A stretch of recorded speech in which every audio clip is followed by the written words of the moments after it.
La tercera lanzadera de empleo de Zaragoza ha organizado un foro para discutir acerca de las posibilidades del mercado laboral de los jóvenes.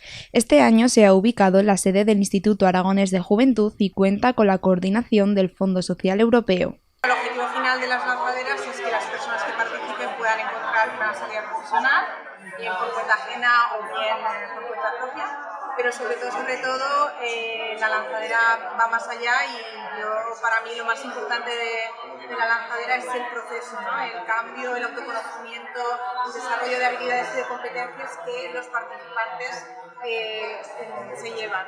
Desde sus inicios, 22 jóvenes han logrado trabajar gracias al proyecto Lanzadera de Empleo.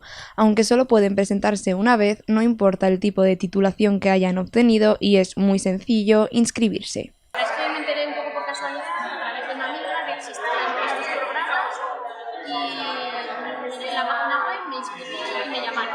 Este proyecto, que empezó a funcionar el 18 de abril, ha dado sus frutos después de 5 meses en un foro que ayuda a los jóvenes a encontrar trabajo.